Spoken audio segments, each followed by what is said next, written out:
उत्तर प्रदेश के चुनाव में लगता है कि इस बार बहुत कुछ दांव पर लगा हुआ है। चुनाव में अभी करीब 3 महीने बाकी हैं, लेकिन धीरे धीरे यूपी में जो सीधी टक्कर की सूरत बनती हुई दिखाई दे रही है वो बेहद दिलचस्प है। एबीपी न्यूज के लिए सी वोटर के ताजा सर्वे में भी कुछ ऐसे ही संकेत दिख रहे हैं। तो क्या यूपी की चुनावी रेस में लड़ाई योगी और अखिलेश के बीच ही होने जा रही है? इस पर हम करेंगे अपने खास मेहमानों से बात, जो कि हमारे साथ जुड़ेंगे। लेकिन उससे पहले आपको एक बड़ी खबर दे देते हैं, सीधे रुख कर लेते हैं। अरविंद केजरीवाल का प्रेस कॉन्फ्रेंस कर रहे हैं। वहाँ से जो पराली जलने की वजह से किसान मजबूर होकर जो पराली जलाता है वो जो आ रहा है, उसकी वजह से पोल्यूशन बढ़ रहा है। ये समय एक दूसरे पे उंगली उठाने का नहीं है और हमारा वो मकसद भी नहीं है। इस वक्त हमारा मकसद दिल्ली सरकार का और दिल्ली के लोगों का ये है कि दिल्ली के अंदर जो पोल्यूशन बढ़ने की वजह से इमरजेंसी जैसे हालात क्रिएट हो गए हैं, उसको कैसे निपटा जाए, अपने दिल्ली के लोगों को राहत कैसे पहुंचाई जाए, अपने दिल्ली के बच्चों को कैसे राहत पहुंचाई जाए ताकि वो साफ सांसें ले सकें। तो अभी हमारी मीटिंग हुई थी, सारे डिपार्टमेंट्स के लोग आए थे, मंत्रीगण थे, ऑफिसर्स थे, और कुछ ये मोटे मोटे तौर पे 4 कदम आज हम लोगों ने डिसाइड किए हैं। एक तो ये कि सोमवार से 1 हफ्ते के लिए स्कूल फिजिकल बंद किए जा रहे हैं। वर्चुअल क्लासेस चलेंगी लेकिन फिजिकली स्कूल बंद किए जा रहे हैं ताकि हमारे बच्चों को घर से बाहर ना निकलना पड़े और उनको पोल्यूटेड एयर में सांस ना लेनी पड़े। दूसरा, कंस्ट्रक्शन एक्टिविटीज़ को 14 से 17 ये दिखा रहा है जो वेदर फॉरकास्ट है कि 14 तारीख से 17 तारीख तक हवाएं नहीं चलेंगी और वो पराली का धुआं तो आता रहेगा। तो ऐसा लग रहा है कि उस वक्त सिचुएशन थोड़ी सी ज़्यादा ख़राब हो सकती है। तो इस दौरान कंस्ट्रक्शन एक्टिविटीज़ को बंद किया जाएगा। तीसरा, जितने सरकारी दफ्तर हैं, सरकारी दफ्तरों का वर्क फ्रॉम होम किया जा रहा है 100%। तो सरकारी दफ्तर इस दौरान बंद रहेंगे और सभी छुट्टी नहीं है, वो बंद रहेंगे और सबको वर्क फ्रॉम होम करना है, या अगर कोई इमरजेंसी कॉल है तो कॉल पे अवेलेबल रहना है। प्राइवेट वाले जितने लोग हैं, प्राइवेट ऑफिसर्स, उनको एक एडवाइजरी जारी की जाएगी कि वो लोग भी ज़्यादा से ज़्यादा वर्क फ्रॉम होम कर सकें। और चौथा, आज सुप्रीम कोर्ट के अंदर एक बीच बीच में एक सुझाव निकल के आ रहा था कि क्या दिल्ली को कंप्लीट लॉकडाउन किया जा सकता है अगर बहुत ज़्यादा सिचुएशन, हालात ख़राब हो जाते हैं।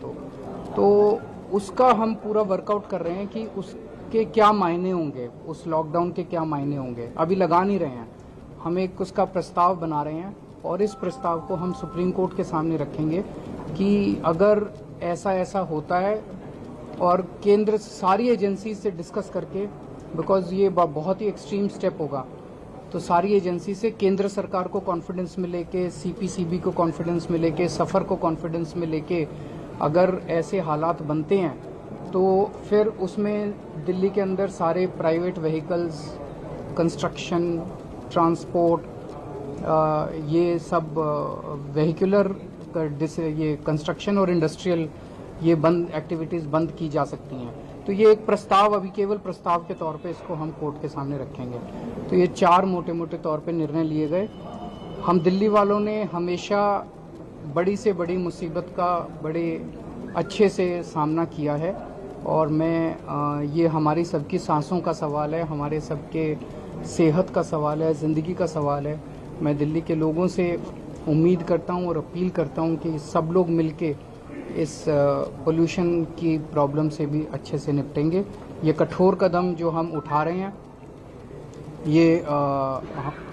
ये मजबूरी है, और ये सब दिल्ली के लोग समझेंगे कि ये मजबूरी है, ये उठाना ज़रूरी है। सर, कोर्ट भी लगातार ये कह रहा है कि साल दर साल लगभग यही कहानी इस समय पर चलती रहती है। बहुत सारे कदम उठाए गए सरकार की तरफ से, चाहे केंद्र सरकार हो चाहे दिल्ली सरकार हो, फिर भी सूरत नहीं बदल रही है। इस समय पर वही स्थिति बन जाती है पिछले साल या 2 साल पहले थी। इसमें मैं उम्मीद करता हूँ सारी सरकारें काम कर रही हैं, केंद्र सरकार काम कर रही है, अन्य राज्य सरकारें काम कर रही है। अब सुप्रीम कोर्ट ने भी इसका कॉग्निजेंस लिया है।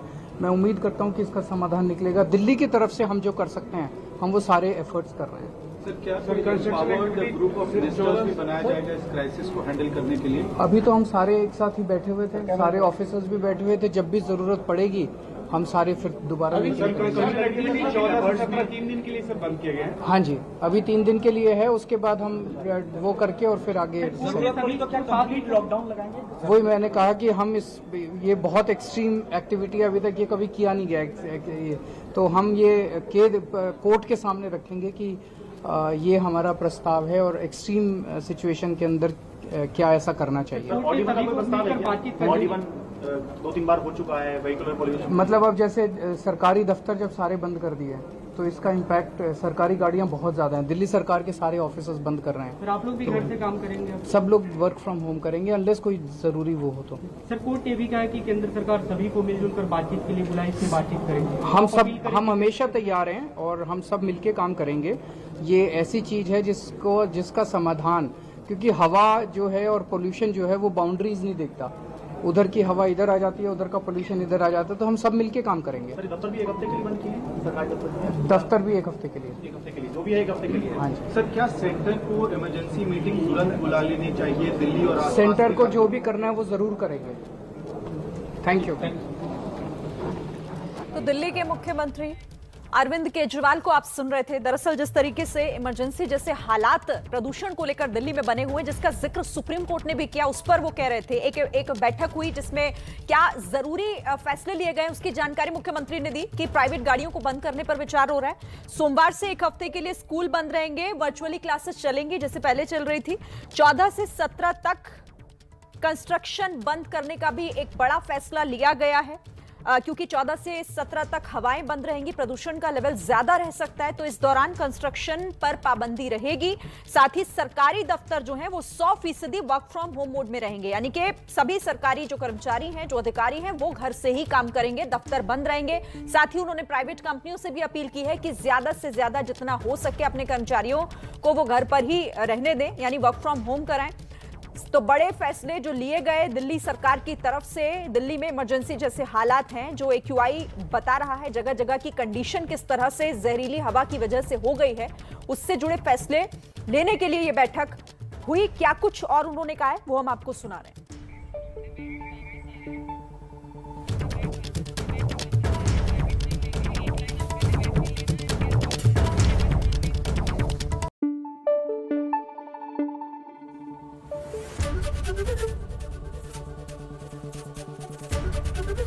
ABP न्यूज आपको रखे आगे।